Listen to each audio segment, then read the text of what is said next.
चलिए, नमस्कार दोस्तों, स्वागत है आप सभी का आपके अपने YouTube channel Gangotri GS academy में। मैं गौतम कुमार आप सभी का स्वागत करता हूं। आज से हम लोग जेएसएससी के सभी एग्जाम्स के लिए कुछ करेंट अफेयर्स का टॉपिक लेकर आया हूं और आशा करता हूं कि ये आपके लिए लाभकारी होगा, आपके एग्ज़ाम में मददगार साबित होगा। और उससे पहले आप लोग से गुजारिश है कि यदि आप इस चैनल पे नए हैं तो इसको सब्सक्राइब करें और दोस्तों में शेयर करें और ज़्यादा से ज़्यादा लाइक करें। ठीक है, तो आज के सेशन की विशेषता यही है कि करेंट से संबंधित सवाल सभी एग्जाम में 5-10 पूछा जाता है।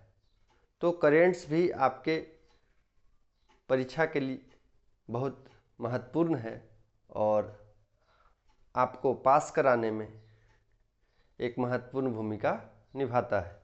किसी भी एग्ज़ाम में आप देखें, ठीक है, उसमें करंट से कुछ ना कुछ सवाल ज़रूर पूछा जाता है। 5 से 10 सवाल करंट्स का भी रहता है। तो यदि आप न्यूज़पेपर पर पैनी नज़र रखते हैं तो वहाँ से आपका काम हो सकता है, लेकिन न्यूज़पेपर पढ़ें उसके बाद भूल जाते हैं तो रिवीजन की ज़रूरत होती है और जिसके चलते आप बहुत सारा मैगजीन वगैरह भी खरीदते हैं और उसका रिवाइज करते हैं। तो उसी को ध्यान में रखते हुए, जेएसएससी के सभी एग्ज़ाम्स को ध्यान में रखते हुए आज से करेंट अफेयर्स का कुछ टॉपिक, सिलेक्टेड टॉपिक को मैं लेकर आया हूँ। आशा करता हूँ कि यह जो सेशन है वो आपके लिए उपयोगी होगा, आपके लिए मददगार साबित होगा। ठीक है, तो चलिए आज के सेशन की शुरुआत करते हैं।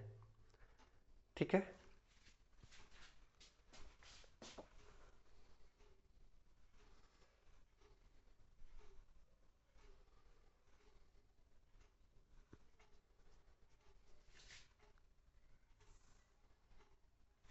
आइए आज का पहला सवाल।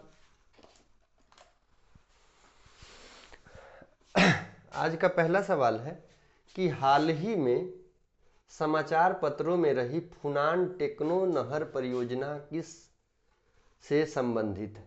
आपको बताना है कि समाचार पत्रों में जो फूनान टेक्नो नहर परियोजना है वह किस देश से संबंधित है। ठीक है, याद रखना है, फूनान टेक्नो नहर किस देश से संबंधित है। यह काफ़ी चर्चा में रहा था। ठीक है, यह काफ़ी चर्चा में रहा था।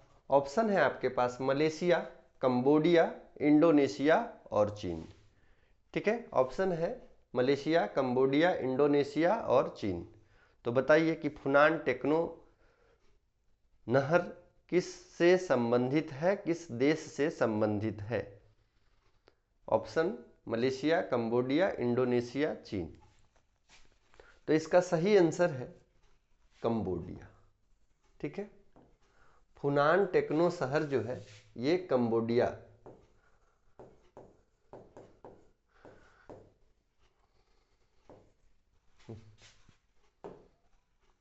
ठीक है, ये कंबोडिया से संबंधित। फूनान टेक्नो शहर कंबोडिया।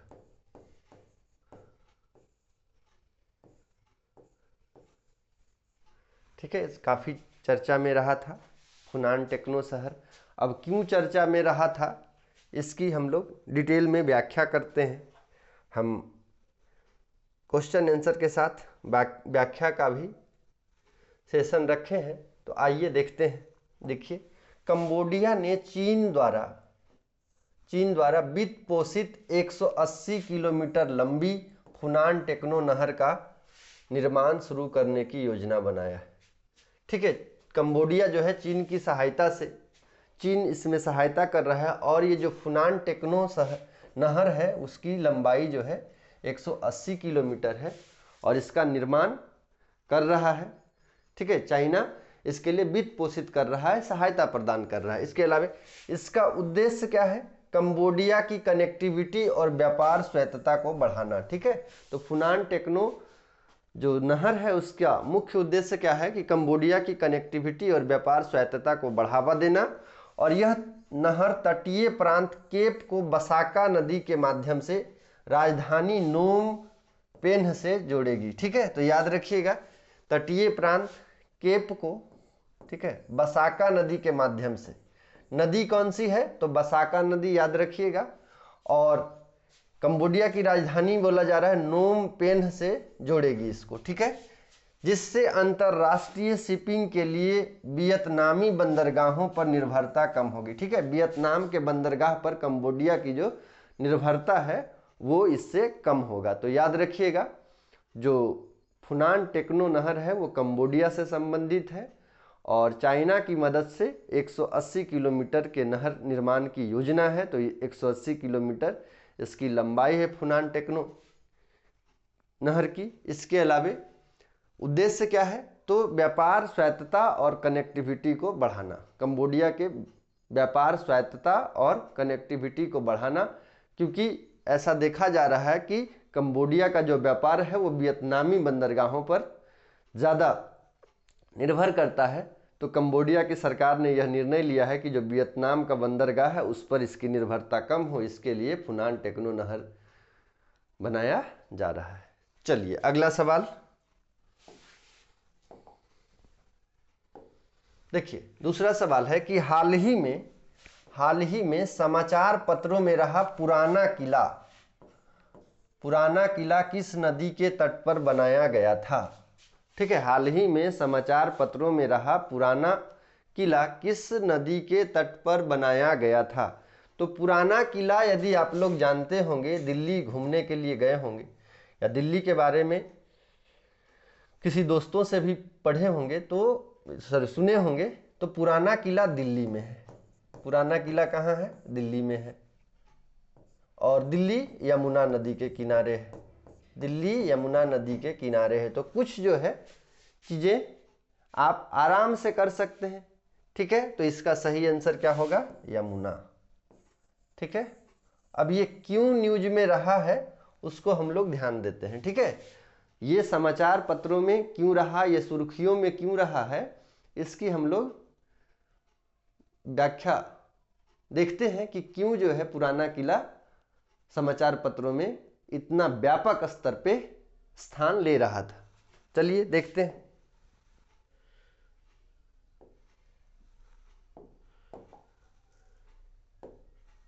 आइए, हाल ही में पुराना किला को पर्यटन मंत्रालय द्वारा एडॉप्ट अ हेरिटेज योजना के तहत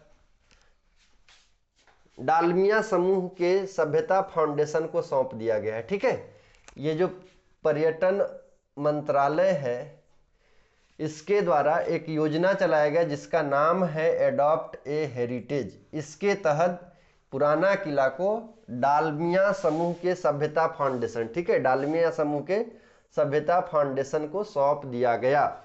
नई दिल्ली में स्थित, यह जो है नई दिल्ली में स्थित है।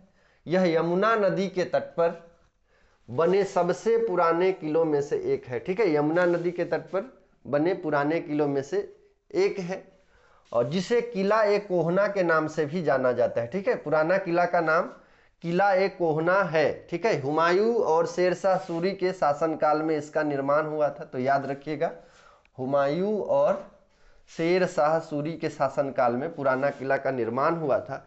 यह इस्लामी और हिंदू वास्तुकला का मिश्रण दर्शाता है। ठीक है, यह जो पुराना किला है इसमें हिंदू और इस्लामी दोनों ही वास्तुकला का मिश्रण देखने को मिलता है।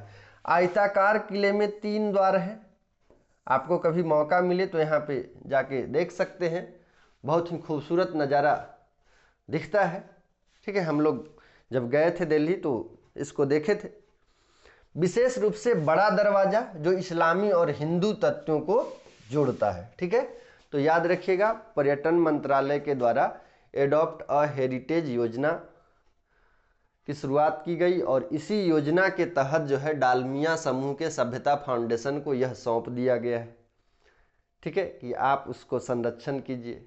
ठीक है, उसमें जो मैनेजमेंट है जो भी उसको देखिए, उसके पुनर्निर्माण का कार्य करिए। ठीक है, और ये जो है हिंदू और इस्लामी वास्तुकला का मिश्रण को दर्शाता है और हुमायूं और शेरशाह सूरी के काल में इसका निर्माण हुआ था। तो यहाँ पे 2-3 सवाल पूछा जा सकता है। ठीक है, कि एडॉप्ट अ हेरिटेज योजना किस मंत्रालय से संबंधित है?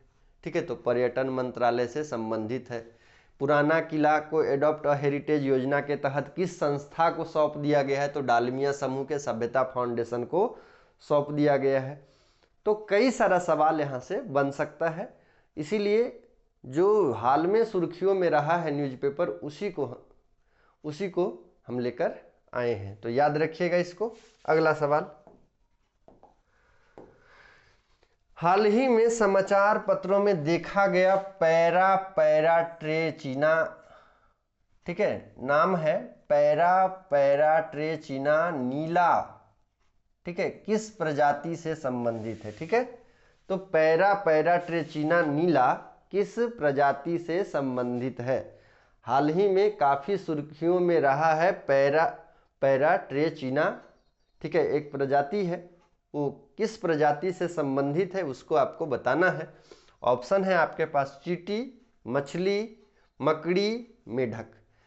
देखिए, बायोडाइवर्सिटी हमारे लिए बहुत ही महत्वपूर्ण है और किसी भी एग्जाम से पर्यावरण से 2-4 सवाल जरूर रहता है। ठीक है, तो इसको ध्यान में रखते हुए इस सवाल को आपके सामने लाए हैं।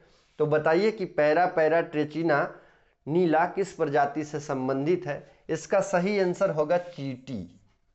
इसका सही आंसर क्या है? चींटी।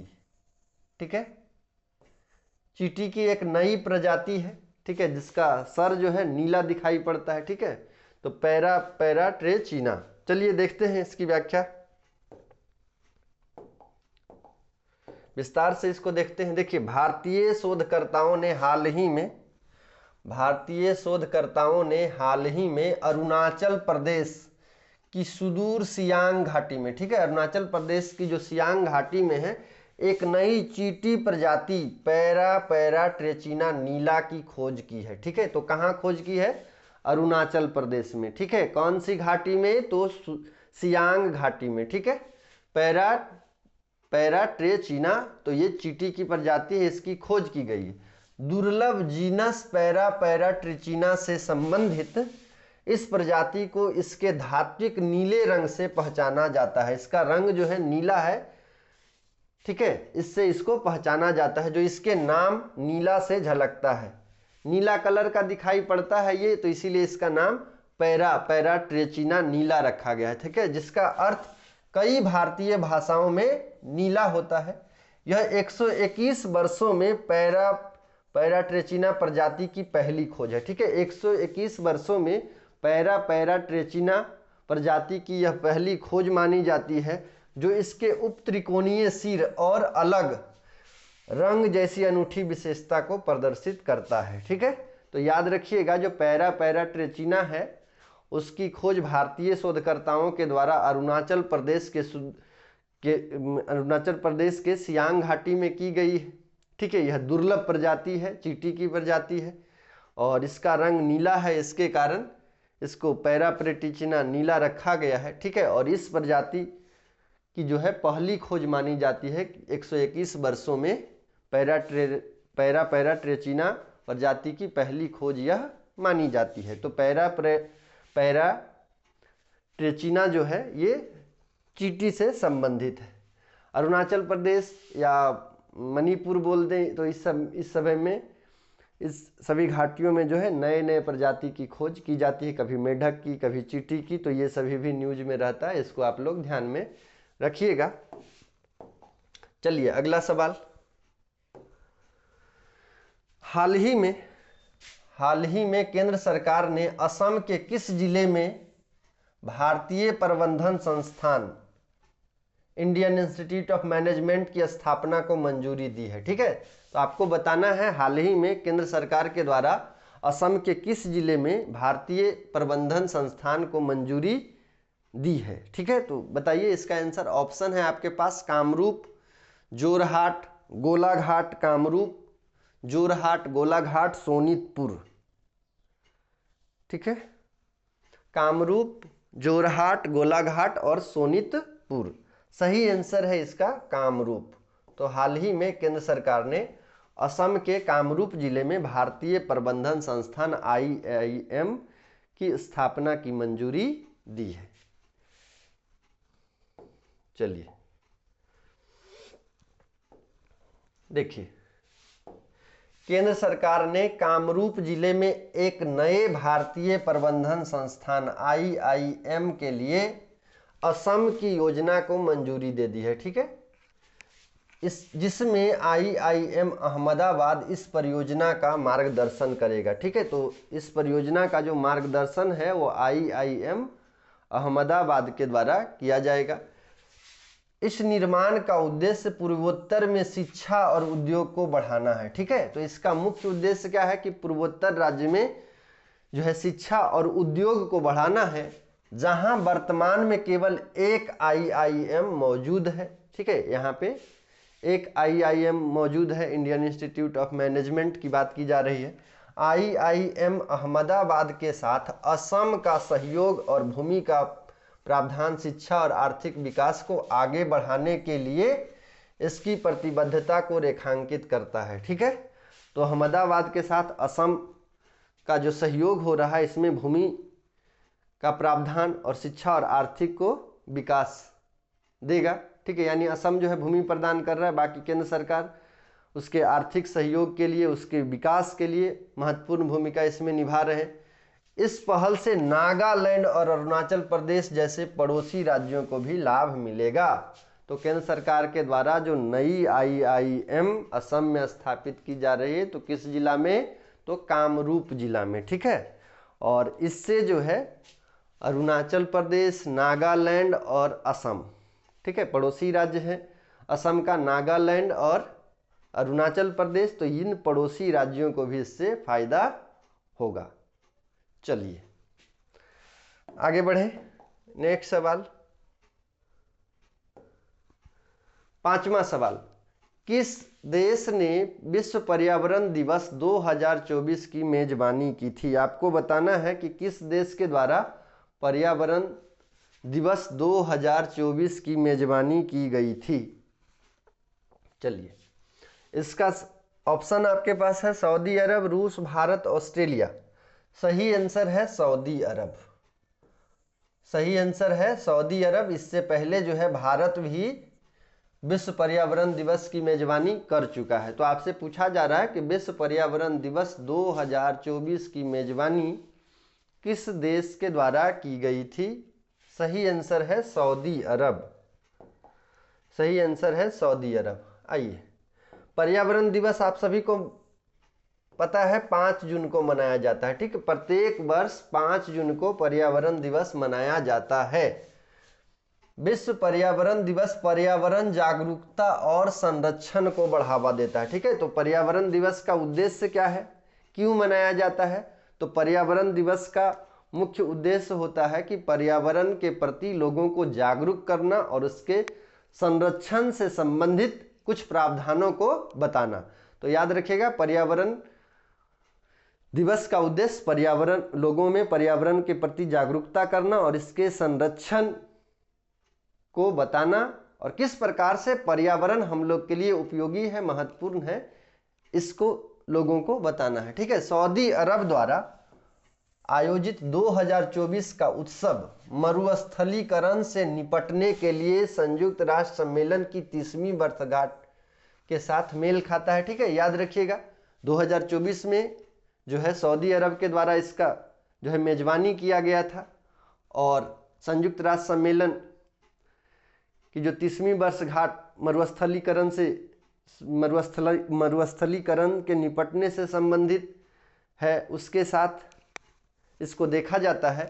और हर साल मौजूदा पर्यावरणीय मुद्दों को संबोधित करने वाला एक विशिष्ट विषय होता है। प्रत्येक साल अलग अलग मुद्दों को लेकर के इससे संबंधित जो है जानकारी दी जाती है, लोगों को जागरूक किया जाता है। उल्लेखनीय है कि 2018 में बीट प्लास्टिक प्रदूषण थीम के साथ 45वें पर्यावरण दिवस की मेजबानी की थी भारत ने। ठीक है, तो ये भी पूछा जा सकता है भारत ने कब पर्यावरण दिवस की मेजबानी की थी। ठीक है, विश्व पर्यावरण दिवस की मेजबानी की थी, तो 2018 ईस्वी में इसका थीम क्या है, तो प्लास्टिक प्रदूषण। ठीक है, अलग अलग जो पर्यावरण सम्मेलन होता है या अलग अलग वर्ष का जो है उसका अलग अलग थीम होता है।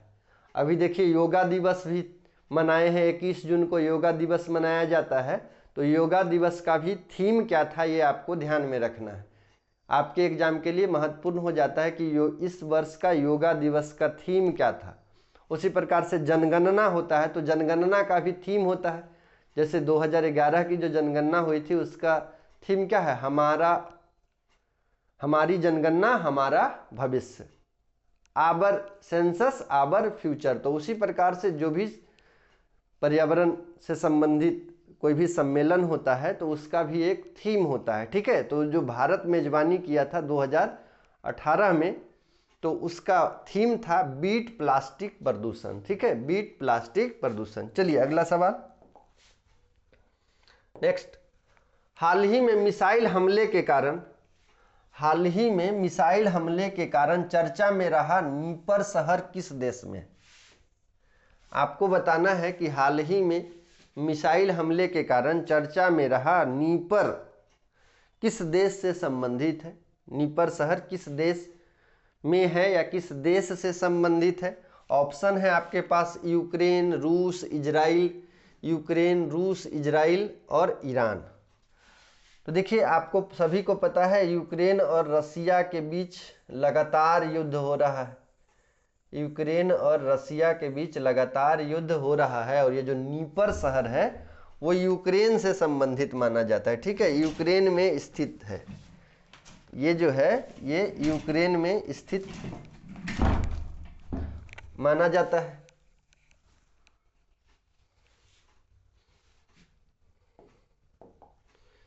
चलिए देख लीजिए इसमें, यूक्रेन के चौथे सबसे बड़े शहर नीपर पर हाल ही में रूस द्वारा किए गए मिसाइल हमले में 2 बच्चों सहित 7 लोग घायल हो गए और नागरिक बुनियादी ढांचों को नुकसान पहुंचा। तो आपको बताया कि रूस और यूक्रेन के द्वारा लगातार युद्ध हो रहा है, ठीक है। भारत भी जो है रूस से अपने छात्रों को निकालने का प्रयास किया था, ठीक है, जो भी वहाँ पे छात्र थे उसको हॉस्टल से निकालने का प्रयास किया गया था। कुछ समय के लिए युद्ध विराम भी करवाया गया था कि भाई जब तक यहाँ के छात्र नहीं निकलते हैं तब तक आप यहाँ पे गोलीबारी नहीं कीजिए, है ना।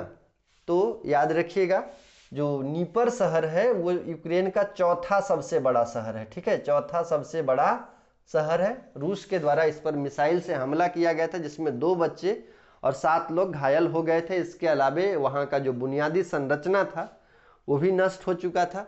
नीपर पेट्रोवस्क ओब्लास्ट में एक औद्योगिक केंद्र है जो 409,718 वर्ग किलोमीटर में फैला हुआ है और नीपर नदी के किनारे स्थित है, ठीक है, नीपर नदी के किनारे स्थित है यह शहर लॉन्च, वाहन, मशीनरी और रसायन का उत्पादन करता है। नीपर नदी यूरोप की चौथी सबसे लंबी नदी है, ठीक है। यहाँ से एक और सवाल आ रहा है, देखिए कि यूरोप की चौथी सबसे लंबी नदी कौन सी है, तो नीपर है, ठीक है। यूरोप की चौथी सबसे लंबी नदी नीपर है जो बेलारूस और यूक्रेन के अधिकांश हिस्से को बहा देती है, ठीक है। तो बेलारूस और यूक्रेन में बाढ़ भी लाती है।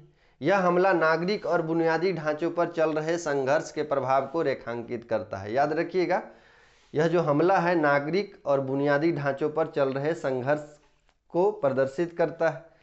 अब कहीं पे भी यदि हमला होता है तो 2 ही तरह का नुकसान होता है, या तो जाल माल की क्षति हम लोग बोलते हैं, ऐसे साधारण शब्दों में जाल माल की क्षति हुई है। तो इसका मतलब क्या है कि कुछ लोगों या पशुओं की मृत्यु होगी, इसके अलावे वहाँ की जो बुनियादी संरचना है वो पूरी तरह से नष्ट हो जाएगी। तो किसी भी सूरत में जो है युद्ध किसी भी परिस्थिति का हल नहीं होता है, लास्ट में जो है समझौता ही होता है। तो याद रखिएगा नीपर शहर यूक्रेन में था और नीपर जो है यूरोप की चौथी सबसे लंबी नदी है। चलिए अगला सवाल, ज़्यादा नहीं, सिर्फ 15 सवाल हम लेकर आए हैं। ज़्यादा बड़ा सेशन करने का ज़रूरत नहीं है, उतना आपको याद भी नहीं रहेगा और आप उसमें दिलचस्पी भी नहीं लीजिएगा, ठीक है। तो ज़्यादा से ज़्यादा 12-15 इतना ही सवाल हम लेके आएंगे, क्योंकि आप लोग बोर भी तो हो जाते हैं। चलिए, हाल ही में किस संगठन ने कार्बन मूल्य निर्धारण की स्थिति और रुझान 2024 शीर्षक से रिपोर्ट जारी की? आपको बताना है हाल ही में किस संगठन ने कार्बन मूल्य निर्धारण की स्थिति और रुझान 2024 शीर्षक से रिपोर्ट जारी की है। ऑप्शन है आपके पास यूएनईपी, यूएनडीपी, विश्व बैंक, आईएमएफ। तो किसके द्वारा कार्बन मूल्य निर्धारण की स्थिति और रुझान 2024 शीर्षक से रिपोर्ट जारी किया गया? सही आंसर है विश्व बैंक। विश्व बैंक के द्वारा कार्बन मूल्य निर्धारण की स्थिति और रुझान 2024 शीर्षक से रिपोर्ट जारी किया गया है, ठीक है। चलिए अब देखते हैं इस रिपोर्ट में क्या बात किया गया। देखिए, विश्व बैंक की कार्बन मूल्य निर्धारण की स्थिति और रुझान 2024 रिपोर्ट में बताया गया कि 2023 में सीपी राजस्व 100 बिलियन अमेरिकी डॉलर से अधिक हो गया, जिसमें 75वीं वैश्विक सीपी उपकरण वैश्विक ग्रीन हाउस गैस उत्सर्जन के 24% को कवर करता है। ब्राजील, भारत और तुर्की ने सीपी कार्यान्वयन में महत्वपूर्ण प्रगति की है, जबकि चीन और भारत कार्बन क्रेडिट जारी करने में अग्रणी है। कार्बन मूल्य निर्धारण ग्रीन हाउस गैस उत्सर्जन पर लागत को जोड़ता है, मुख्य रूप से CO2 मूल्य निर्धारण तंत्र के माध्यम से। तो ये सवाल पहले भी हम आपको बताए थे, एक एग्जाम में ये सवाल पूछा गया था, ठीक है, कि कार्बन मूल्य निर्धारण में जो है सबसे ज़्यादा किस गैस को उसके आकलन के लिए उपयोग में लाया जाता है, ठीक है। तो उसमें आपको बताए थे CO2। तो इसमें आपको याद रखना है कि कार्बन मूल्य निर्धारण जो है ग्रीन हाउस गैस उत्सर्जन पर लागत को जोड़ता है, यानी ग्रीन हाउस का उत्सर्जन कर रहे हैं उस पर कितना लागत हो रहा है। इसके अलावा कार्बन क्रेडिट के बारे में आप लोग जानते हैं, कार्बन क्रेडिट के बारे में जानते हैं कि कुछ देश बहुत ज़्यादा कार्बन का उत्सर्जन कर रहे हैं, कुछ देश कम कार्बन का उत्सर्जन कर रहे हैं, तो उनको क्रेडिट दिया जाता है, ठीक है। इस वर्ष का आपका इतना क्रेडिट हुआ है, आगे आप जब विकास करिएगा तो उस क्रेडिट को उसको में क्या किया जाएगा, माइनस किया जाएगा, ठीक है। लेकिन अभी क्या हो रहा है कि विकसित देश और विकासशील देशों के बीच इसमें द्वंद्व चलता रहता है। विकसित देश बोलते हैं कि नहीं, जो विकासशील देश हैं वो ज़्यादा कार्बन का उत्सर्जन कर रहे हैं, ग्रीन हाउस गैस का उत्सर्जन कर रहे हैं, लेकिन जो विकासशील देश हैं उनका कहना है कि ठीक है हम कर रहे हैं, लेकिन हम अभी कर रहे हैं, लेकिन आप जब जो विकास किए हैं तो उस विकास में आप भी तो पहले किए हैं, ऐसा तो है नहीं। तो आपकी जिम्मेदारी ज़्यादा है कि आप कार्बन को उत्सर्जन को कम करें, क्योंकि आपने अपना विकास कर लिया है, आपके पास वैसा टेक्नोलॉजी है जिसके कारण आप कर सकते हैं, हम तो अभी विकास ही ना किए। जैसे आप आस पास पड़ोस में देखिए कि कोई व्यक्ति विकास ज़्यादा कर लिया है, ठीक है, उसका सारा घर वगैरह सब कुछ बना हुआ है, जब आप बनाने के लिए जाएं या आप कुछ निर्माण कार्य करने के लिए जाएं तो आपके पड़ोसी आपको रोकता है कि ऐसा नहीं करना है, तो वैसा नहीं करना है। तो ये तो ठीक बात नहीं है। आप जब कर रहे थे, अंधाधुंध विकास कर रहे थे, उस समय क्या कार्बन का उत्सर्जन नहीं हो रहा था? हो रहा था, लेकिन उस समय लोगों के पास, ठीक है, जागरूकता की कमी थी, लोग इस विषय में, पर्यावरण के विषय में अवेयर नहीं थे। तो आपका जब समय था आप अपने तरीके से अपने आप को डेवलप किए, लेकिन अब जब विकासशील डेवलप कर रहा था आप उस पर बहुत सारा नियंत्रण लगाने का प्रयास कर रहे हैं। तो यहाँ पे आपको बात रखना है, जानना है कि चीन और भारत का कार्बन क्रेडिट जारी करने में अग्रणी देश किस श्रेणी में आता है? भारत और चीन। और भारत और चीन दोनों देखिए क्या है, ये विकासशील देश के अंतर्गत आता है। डेवलप पूरा जो विश्व है उसको दो ही कैटेगरी में हम लोग डिवाइड करते हैं, विकसित देश, विकासशील देश। ठीक है, विकासशील देश, एशिया का अधिकांश देश जो है विकासशील देश है, जापान को छोड़कर। जापान जो है एशिया का एकमात्र ऐसा देश है जो विकसित देशों की श्रेणी में आता है। तो चलिए अगला सवाल, हाल ही में किस नियामक संस्था ने निवेशकों के लिए सारथी 2.0 मोबाइल ऐप लॉन्च किया है? आपको बताना है हाल ही में किस नियामक संस्था ने निवेशकों के लिए सारथी 2.0 मोबाइल ऐप लॉन्च किया है। ऑप्शन है आरबीआई, सेबी, नाबार्ड, एफसीआई। तो सारथी 2.0 मोबाइल ऐप लॉन्च किस संस्था के द्वारा किया गया? इसका सही आंसर है सेबी। इसका सही आंसर है सेबी।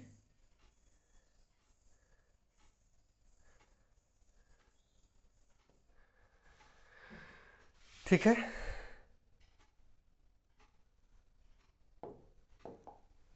चलिए भारतीय प्रतिभूति और विनियमन बोर्ड सीबी, ठीक है, भारतीय प्रतिभूति और विनियमन बोर्ड सीबी ने सारथी 2.0 नामक मोबाइल ऐप लॉन्च किया जो निवेशकों को वित्तीय प्रबंधन में सहायता प्रदान करता है। ठीक है, तो निवेशकों को जो ट्रेड करते हैं, निवेश जो करते हैं, ठीक है, ट्रेडर जो निवेश करते हैं उनको वित्तीय प्रबंधन में जो सारथी 2.0 सेबी के द्वारा ऐप लॉन्च किया गया है वो वित्तीय प्रबंधन में सहायता प्रदान करेगा निवेशकों को।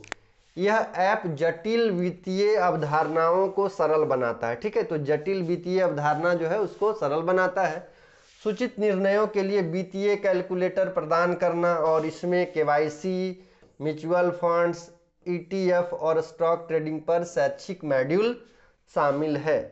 यह व्यक्तिगत वित्त योजना पर वीडियो सामग्री के साथ साथ शिकायत निवारण और ऑनलाइन विवाद समाधान प्लेटफॉर्मों के माध्यम से निवेशकों को सहायता भी प्रदान करता है। तो सारथी 2.0, ठीक है, मोबाइल ऐप सेबी के द्वारा लॉन्च किया गया है और यह जो निवेशकों को है, ठीक है, यह जो निवेशक हैं जो इसमें पैसा लगाते हैं उनको वित्तीय प्रबंधन में महत्वपूर्ण भूमिका निभाता है। और यह जो है ऐप जटिल वित्तीय प्रावधानों को जो है सरल बनाने में महत्वपूर्ण भूमिका निभाता है। इसके अलावे निवेशकों की जो भी समस्या है उसको समाधान करने में भी यह महत्वपूर्ण भूमिका निभाएगा।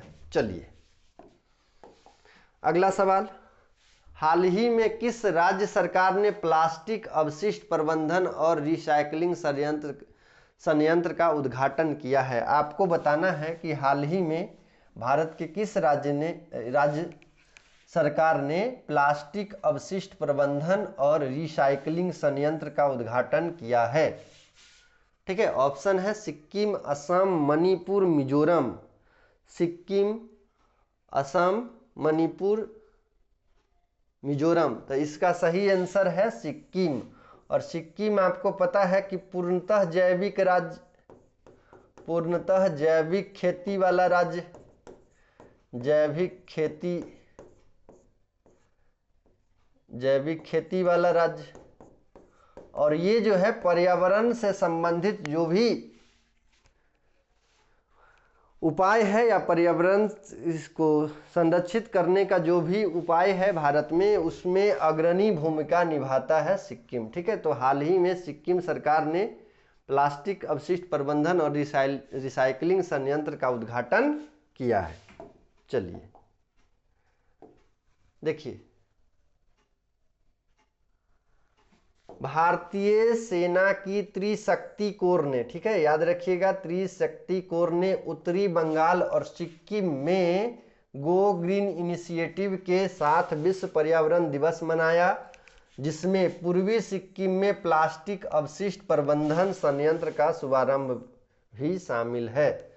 सद्भावना पहल का हिस्सा इस परियोजना का उद्देश्य प्लास्टिक कचरे को सड़क सामग्री और ईंटों में रिसाइकिल करके स्थिरता और स्थानीय आर्थिक विकास को बढ़ाना है। ठीक है, ये जो है सद्भावना पहल का हिस्सा है। तो यदि आपसे पूछ दिया जाए कि यह किस पहल का हिस्सा है, तो यह सद्भावना पहल का हिस्सा है। और इस परियोजना का उद्देश्य जो है प्लास्टिक कचरों से, ठीक है, प्लास्टिक कचरा से ईंट बनाना है। इसके अलावे प्लास्टिक कचरा से ही सड़क निर्माण करना है और जो रिसाइकलिंग है उसकी स्थिरता को स्थापित करना है। इसके अलावा स्थानीय आर्थिक विकास को बढ़ावा देना है, ठीक है। जो प्लास्टिक पर्यावरण के लिए अत्यंत ही हानिकारक है उसका रिसाइकल करना है और उसकी सहायता से जो, ठीक है, उसके लिए संयंत्र का निर्माण किया गया है और उससे जो है सड़क का निर्माण किया जा रहा है। इसके अलावा उसी से ईंट का भी निर्माण किया जा रहा है। यह प्रयास ग्रामीणों के लिए रोजगार पैदा करता है और 2027 तक लैंडफिल को खत्म करने के लक्ष्य के साथ पर्यावरण स्थिरता के लिए सेना की प्रतिबद्धता के अनुरूप है। तो याद रखिएगा, सिक्किम में गो ग्रीन इनिशिएटिव के साथ पर्यावरण दिवस मनाया गया, जिसमें प्लास्टिक अपशिष्ट प्रबंधन संयंत्र का शुभारंभ किया गया था। इस संयंत्र के माध्यम से जो भी प्लास्टिक कचरा है, ठीक है, जो भी प्लास्टिक कचरा है उससे सड़क निर्माण में महत्वपूर्ण भूमिका निभाएगा। इसके अलावा उससे ईंट का भी निर्माण किया जाएगा। तो इसमें जो भारतीय सेना की जो त्रिशक्ति कोर है वह महत्वपूर्ण भूमिका अदा कर रहा है, ठीक है। चलिए अगला सवाल, 10 नंबर सवाल। हाल ही में भारतीय सेना की पहली महिला हेलीकॉप्टर पायलट कौन बनी? आपको बताना है हाल ही में भारतीय सेना की पहली महिला हेलीकॉप्टर पायलट कौन बनी। ऑप्शन है मोहना सिंह, अनामिका बी राजीव, प्रिया पॉल और अर्चना कपूर। तो आपको बताना है कि भारतीय नौसेना की पहली महिला हेलीकॉप्टर पायलट कौन बनी। सही आंसर है इसका अनामिका बी राजीव। सही आंसर है अनामिका बी राजीव। अनामिका बी राजीव जो है भारतीय सेना की पहली महिला हेलीकॉप्टर पायलट बनी है, ठीक है। चलिए इससे संबंधित कुछ जो बातें हैं उसको देख लेते हैं। देखिए, सब लेफ्टिनेंट अनामिका बी राजीव ने भारतीय नौसेना में हेलीकॉप्टर उड़ाने वाली पहली महिला बनकर INS राजली अरकोनम में इतिहास रच दिया। यह उपलब्धि 102वें हेलीकॉप्टर रूपांतरण पाठ्यक्रम की पासिंग आउट परेड के दौरान हासिल की गई। वाइस एडमिरल राजेश पेडाकर ने 7 जून को चौथे बेसिक हेलीकॉप्टर रूपांतरण पाठ्यक्रम के लिए स्टेज 1 प्रशिक्षण के समापन पर आयोजित कार्यक्रम में 21 अधिकारियों को गोल्ड विंग्स प्रदान किया है। तो याद रखिएगा, भारतीय नौसेना की जो पहली helicopter pilot Anamika B Rajeev है। चलिए अगला सवाल, 11 नंबर सवाल। ग्लोबल जेंडर गैप, ठीक है, ग्लोबल जेंडर गैप रिपोर्ट 2024 हाल ही में किस संगठन द्वारा जारी की गई? तो आपको बताना है कि ग्लोबल जेंडर गैप रिपोर्ट 2024 हाल ही में किस संगठन के द्वारा जारी किया गया है, ठीक है। ऑप्शन है विश्व आर्थिक मंच, विश्व मौसम विज्ञान संगठन, अंतर्राष्ट्रीय श्रम संगठन, विश्व बैंक, ठीक है। तो global gender gap, global gender gap किस संस्था के द्वारा ये जो रिपोर्ट है वो जारी किया गया था? इसका सही आंसर है विश्व आर्थिक मंच। सही आंसर है विश्व आर्थिक मंच। देखिए, करंट में जो भी आप पढ़ते हैं यदि उसको एक बार पढ़ लें, ठीक है, तो दोबारा जब आपके पास आएगा तो वो आंसर जो है ब्लिंक करना शुरू करेगा, ठीक है। आप पूरी तरह से रटे नहीं, सब कुछ आप रट नहीं सकते हैं। जिस प्रकार से मेमोरी कार्ड का, ठीक है, हार्ड डिस्क का एक सीमा होता है, उसी प्रकार से आपका जो माइंड है उसका भी एक सीमा है। उससे ज़्यादा उसको आप रट नहीं सकते हैं, उससे ज़्यादा वो रटाएगा नहीं। कुछ व्यक्ति का कभी कभी यही होता है कि वो चीज़ों को जो भूलने वाला बात है ना, वो भूल नहीं पाता, जिसके कारण बहुत ज़्यादा समस्या, साइकोलॉजिकल प्रेशर वगैरह आता है, ठीक है। तो याद रखिएगा कि आपको पूरी तरह से रटना नहीं है, सिर्फ इन चीज़ों को आपको एक बार रीड करना है। और जब आप रीड करेंगे तो एग्ज़ाम में तो क्वेश्चन भी रहता है, आंसर भी रहता है। जैसे ही वो क्वेश्चन आपके पास आएगा वो अपने आप उसका आंसर आ जाएगा। जैसे आप किसी व्यक्ति से नहीं मिले तो आप उसको याद नहीं रखते, लेकिन एक या दो बार भी यदि उस व्यक्ति से मिले तो उसके बारे में आपको याद रहेगा। वो जैसे ही बताएंगे कि हाँ यहाँ पे हम लोग मिले थे तो आपको याद आ जाएगा कि हाँ सही है। तो उसी प्रकार से सब चीज़ों को रटना छोड़ दीजिए, रटना नहीं है, समझ लीजिए एक बार, उसके बाद कम से कम आप रीड कर जाइए, क्योंकि सीजीएल का एग्ज़ाम जो है बोला जा रहा है अगस्त के लास्ट वीक में हो जाएगा, तो सीजीएल के लिए भी ये इम्पोर्टेंट है। अभी बीपीएससी का जो है ट्री का एग्ज़ाम होने वाला है, तो करेंट अफेयर सभी के लिए इम्पोर्टेंट होता है, ठीक है। या फिर और अदर स्टेट का यदि आप एग्ज़ाम देने जा रहे हैं तो करेंट उसके लिए भी इम्पोर्टेंट हो जाता है। फिर आपका सहायक आचार्य का एग्ज़ाम है, उसमें भी इम्पोर्टेंट है। फिर आपका क्षेत्रीय कार्यकर्ता का एग्ज़ाम जो अभी अभी आया है उसमें भी करेंट महत्वपूर्ण भूमिका निभाता है। तो करेंट जो है किसी भी एग्ज़ाम में आपके लिए महत्वपूर्ण है, उपयोगी है, ठीक है। चलिए, तो विश्व आर्थिक मंच याद रखिएगा। आगे देखते हैं। देखिए, विश्व आर्थिक मंच द्वारा जारी वैश्विक लैंगिक अंतर रिपोर्ट 2024 वैश्विक लैंगिक असमानताओं को रेखांकित करती है। आइसलैंड 14वें वर्ष सबसे अधिक लैंगिक समानता वाला देश बना, ठीक है। तो आपको बताना है सबसे अधिक लैंगिक समानता वाला देश कौन सा है, कौन बना है, ठीक है। सबसे अधिक लैंगिक समानता वाला देश कौन बना है, तो आइसलैंड याद रखिएगा, ठीक है। सबसे अधिक लैंगिक समानता वाला देश आइसलैंड है, जबकि भारत का स्थान 119वें पर है, ठीक है। ग्लोबल जेंडर इंडेक्स की जहां तक बात करें तो उसमें भारत का स्थान जो है 119वें स्थान पर है। सूचकांक में भारत की मामूली गिरावट आर्थिक भागीदारी और अवसर में मामूली सुधार के बावजूद शैक्षिक प्राप्ति और राजनीतिक सशक्तिकरण में आई गिरावट को दर्शाता है, ठीक है। तो ये याद रखिएगा, भारत का स्थान 129वां है और ये जो है भारत इस रैंक में क्या है, गिरावट दर्ज किया गया है, ठीक है। जैसे उदाहरण के तौर पे अभी जो मंत्रिमंडल का गठन किया गया है सभी चीज़ों को इसमें देखा जाता है, ठीक है। महिलाओं की भागीदारी प्रत्येक स्तर पर आपके देश में किस आधार पर किया जा रहा है, कितना भागीदारी है, ये सभी जो अंतर्राष्ट्रीय संस्था हैं वो देखते रहती है। क्योंकि आप जो भी मंत्रिमंडल का गठन करते हैं या जो भी आपकी यहाँ चीज़ें हो रही है, अभी ग्लोबलाइजेशन के दौर में कुछ भी छुपा हुआ नहीं रहता है, ठीक है। तो अभी जो मंत्रिमंडल का गठन किया गया है उनमें कुल जो है 2 महिलाएं हैं। इससे पहले महिलाओं की संख्या 10 थी, तो इसको लेकर के भी इस भारत में गिरावट दर्ज की गई। इसीलिए इसमें आपको बोला जा रहा है कि सूचकांक में भारत की मामूली गिरावट आर्थिक भागीदारी और अवसर में मामूली सुधार के बावजूद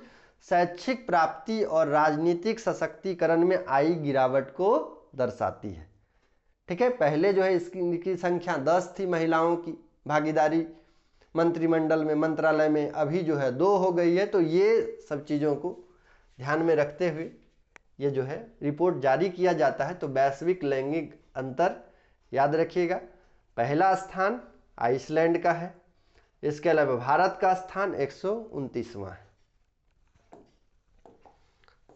चलिए,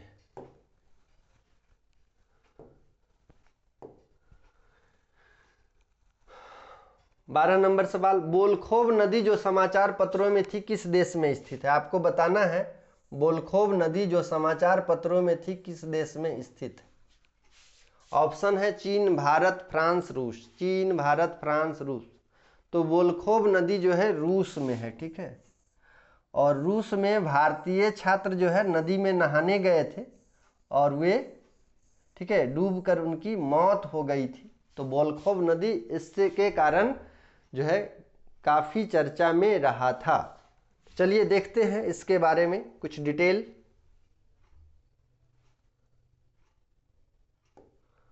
देखिए, हाल ही में रूस में पढ़ रहे महाराष्ट्र के 4 मेडिकल छात्र सेंट पीटर्सबर्ग के पास बोलखोव नदी में डूब गए, ठीक है। उत्तर पश्चिमी रूस में बोलखोव नदी इल्मेन झील से लेकर लाडोगा झील तक बहती है।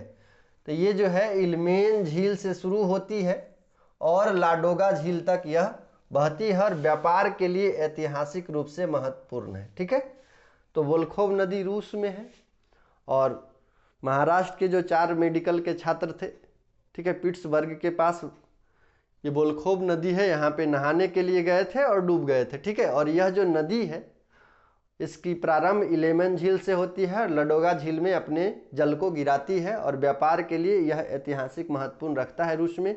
यह 1926 में निर्मित पहला सोवियत जल विद्युत स्टेशन, ठीक है, यहाँ पे जो है 1926 में पहला सोवियत रूस का जल विद्युत स्टेशन बनाया गया था। विदेश मंत्रालय के अनुसार 2022 में लगभग 16,500 भारतीय छात्र रूस में अध्ययन कर रहे थे। ठीक है, 2022 में जो है 16,500 भारतीय छात्र जो है रूस में अध्ययन कर रहा था। तो ये रूस और यूक्रेन का जो हमला, जो आपस में युद्ध चल रहा है, उसमें भी आप देख सकते हैं कि भारतीय छात्र को जब भी कोई दिक्कत होती है, परेशानी होती है, तो भारत सरकार उसके लिए हमेशा अग्रसर रहते हैं। चलिए अगला 13 नंबर सवाल, हाल ही में खबरों में रहा जोशीमठ किस राज्य में स्थित? हाल ही में खबरों में रहा जोशीमठ क्षेत्र किस राज्य में स्थित है? ऑप्शन है हिमाचल प्रदेश, उत्तराखंड, मेघालय और अरुणाचल प्रदेश। तो इसका सही आंसर है उत्तराखंड। जोशीमठ जो है उत्तराखंड में है। ठीक है, जोशीमठ उत्तराखंड में है। चलिए, और उत्तराखंड के चमोली जिला में है। ठीक है, उत्तराखंड के चमोली जिला में। चलिए देखिए, केंद्र सरकार ने चमोली में जोशीमठ तहसील का नाम बदलकर ज्योतिमठ और नैनीताल में कोसिया कुटोली तहसील का नाम बदलकर परगना श्री कैंची धाम तहसील करने, ये याद रखिएगा, की मंजूरी दी है। ठीक है, तो चमोली में जोशीमठ तहसील का जो नाम है वो बदलकर ज्योतिमठ और नैनीताल में कोसिया कुटोली तहसील का नाम था, उसका नाम जो है कोसिया कुटोली तहसील नैनीताल में था, उसका नाम परगना श्री कैंची धाम तहसील करने की मंजूरी दी है। ठीक है, आपको पता है व्यापक स्तर पर नाम परिवर्तन का दौर चल रहा है, जैसे इलाहाबाद को प्रयागराज किया गया है। ठीक है, इसके अलावे फैजाबाद को अयोध्या किया गया। तो अलग अलग जगह पर अलग अलग जो नाम चेंज किया जा रहा है, परिवर्तन किया जा रहा है, ये भी आपके लिए महत्वपूर्ण हो जाता है, आपके एग्जाम के लिए महत्वपूर्ण है। तो याद रखिएगा जोशीमठ तहसील का नाम ज्योतिमठ और नैनीताल में कोसिया कुटोली तहसील का नाम परगना श्री कैंची धाम तहसील करने की मंजूरी केंद्र सरकार के द्वारा दी गई। यह परिवर्तन उत्तराखंड में धार्मिक और सांस्कृतिक महत्व को बढ़ाता है। ठीक है, ये जो परिवर्तन क्यों किया जा रहा है, तो इस परिवर्तन से यहाँ पर धार्मिक और सांस्कृतिक महत्व को बढ़ावा देना है इसका उद्देश्य। और जोशीमठ को 2023 में भूमि धंसने की समस्या का सामना करना पड़ा था। लैंडस्लाइड की जो समस्या है वो पर्वतीय क्षेत्रों में, पठारी क्षेत्रों में अधिक देखने को मिलती है, विशेषकर उत्तराखंड में, हिमाचल प्रदेश में, इन सभी क्षेत्रों में लैंडस्लाइड की समस्या देखने को मिलती है। तो जोशीमठ में भी 2023 में भूमि धंसने की समस्या का सामना करना पड़ा, जबकि कोसिया कुटोली नीम करोली बाबा के आश्रम के लिए जाना जाता है। ठीक है, कोसिया कुटोली जो है ये नीम करोली बाबा के आश्रम के लिए जाना जाता है। तो दोनों का जो है धार्मिक महत्व है। ज्योतिमठ एक प्राचीन नाम है, ज्योतिमठ एक प्राचीन नाम है जो आदि शंकराचार्य द्वारा 8वीं शताब्दी में अद्वैत वेदांत के लिए मठों की स्थापना से जुड़ा है। तो याद रखिएगा। ठीक है, जोशीमठ उत्तराखंड के चमोली जिला में था, उसका नाम बदलकर ज्योतिमठ किया जा रहा है। नैनीताल में एक और तहसील है कोसिया कुटोली, इसका नाम परगना श्री कैंची धाम तहसील करने की मंजूरी केंद्र सरकार के द्वारा दी गई है। और इसका उद्देश्य के बारे में बात किया जाए कि इसका क्या उद्देश्य रहेगा या इससे क्या प्रभाव पड़ेगा, तो धार्मिक और सांस्कृतिक महत्व को बढ़ावा मिलेगा। चलिए अगला सवाल 14 नंबर, हाल ही में जंगल की आग के कारण खबरों में रहा पेंटानल वेटलैंड किस महाद्वीप में स्थित है? तो आपको बताना है हाल ही में जंगल की आग के कारण खबरों में रहा पेंटानल वेटलैंड किस महाद्वीप में स्थित है? ऑप्शन है उत्तरी अमेरिका, ऑस्ट्रेलिया, यूरोप और दक्षिण अमेरिका। तो पेंटानल वेटलैंड ये जो है दक्षिण अमेरिका में है, ठीक है, याद रखिएगा। पेंटानल वेटलैंड जो है ये दक्षिण अमेरिका में है और यह जो है जंगल की आग के लिए सुर्खियों में रहा है। चलिए देखिए, दक्षिण अमेरिका का पेंटानल बोलीविया, ब्राजील और पराग्वे में फैला हुआ है। दुनिया का सबसे बड़ा उष्णकटिबंधीय आर्द्र भूमि है। तो आपसे सवाल पूछा जा सकता है विश्व का सबसे बड़ा उष्णकटिबंधीय आर्द्र भूमि वेटलैंड, ठीक है, उष्णकटिबंधीय आर्द्र भूमि कौन सा है? तो पेंटानल है, ठीक है। विश्व का सबसे बड़ा उष्णकटिबंधीय आर्द्र भूमि पेंटानल है। कहाँ पे है? तो याद रखिएगा ये दक्षिण अमेरिका में है। किन किन राज्यों में है? तो 3 राज्य यहाँ का, 3 देश का नाम याद रखना है, बोलीविया, ब्राजील और पराग्वे, ठीक है। जो भयंकर जंगली आग का सामना कर रहा है, यह यूनेस्को विश्व प्राकृतिक विरासत स्थल और बायोस्फीयर रिजर्व अपनी जैव विविधता के लिए महत्वपूर्ण है। तो यह विश्व प्राकृतिक विरासत और अपनी जैव विविधता के लिए महत्वपूर्ण माना जाता है। तो पेंटानल जो है याद रखिएगा दक्षिणी अमेरिका में है और विश्व का सबसे बड़ा उष्णकटिबंधीय आर्द्र भूमि है। चलिए, जो जंगली आग का सामना कर रहा है। आज का अंतिम सवाल, आपको बताया था कि 15 सवाल ही हम लेकर आए हैं। तो आज का अंतिम सवाल है, अंतर्राष्ट्रीय योग दिवस 2024 का विषय क्या है?